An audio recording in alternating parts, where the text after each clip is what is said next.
তো যেহেতু আর 23 থেকে 24 দিন মনে হচ্ছে সম্ভবত বাকি আছে, সামনে কুরবানির ঈদ, ঈদুল আজহা, এ ব্যাপারে সংক্ষিপ্ত আলোচনা করব, কিছু আপনাদের টিপস দেব এবং মূল টার্গেট সবার। কুরবানি তো কেন্দ্র সবারকে কেন্দ্র করেই হয়েছে, এই জন্য দুটি বিষয় আমি আপনাদের সামনে বলার চেষ্টা করছি। ওমা তৌফিক ইল্লা বিল্লাহি তাওয়াক্কালতু আলাইহি উনীব। আমরা জানি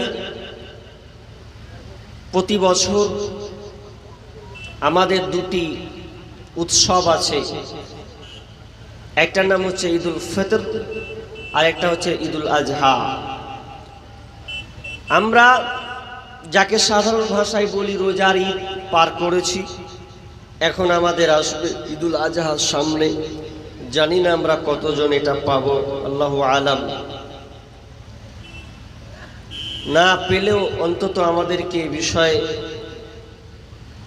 আমাদের জানা জরুরি, ঈমানকে তাজা করা জরুরি।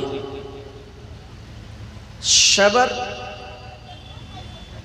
এই কুরবানি সবারের মধ্যে লুকায়িত আছে, অর্থাৎ পৃথিবীতে যত আমাল আছে সমস্ত আমলে কিন্তু সবর লাগবে। সবর ছাড়া এটা হবে না, ধৈর্য ছাড়া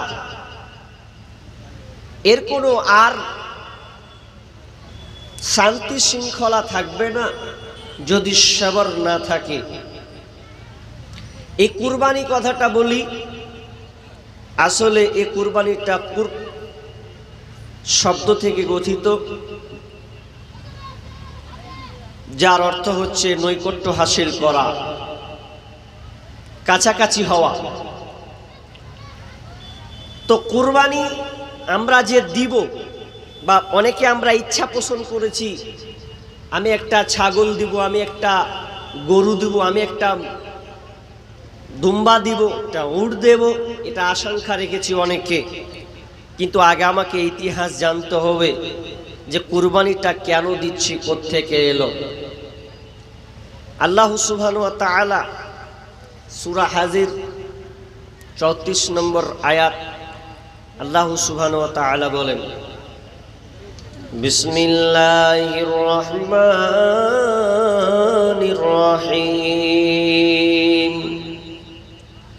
ওয়ালিকুল্লি উম্মাতিন জাআলনা মানসাকান লিয়াযকুরু ইসমাল্লাহ আলা মা রাযাকাহুম মিন বাহিমাতিল আনআম। আল্লাহ সুবহানাহু ওয়া তাআলা বলেন, আমি প্রত্যেক জাতির জন্য কুরবানির বিধান দিয়েছি। হজ কুরবানির বিধান আমি তাদেরকে দিয়েছি, প্রত্যেক জাতির উপরে আমি দিয়েছি। কেন কেন? তো আমার আল্লাহ বলেন, যাতে করে বান্দারা তারা কুরবানি করতে গিয়ে চতুষ্পদ নির্দিষ্ট কুরবানি, পশু কুরবানি দিতে গিয়ে তারা রুজি তালাশ করতে গিয়ে তারা রুজিকে বের করবে এবং তারা আমার নাম অনুসরণ করবে। এই জন্য আমি আল্লাহ এই কুরবানির বিধান তাদের উপরে দিলাম। এই কুরবানি শুধু আপনার কিনা মাংস খাওয়ার জন্য নয়, আল্লাহ সুবহানাহু ওয়া তাআলা এখানে দিলেন যে আল্লাহর স্মরণ তারা করবে, আল্লাহর নাম নেবে, আল্লাহর জিকির করবে। এই জন্য আল্লাহ তাআলা স্মরণ করাচ্ছেন। তো কিসের মাধ্যমে? এটা কুরবানির মাধ্যমে। আল্লাহ প্রথমে বললেন, আমি প্রত্যেক জাতির জন্য এই কুরবানির বিধানটা দিয়েছি।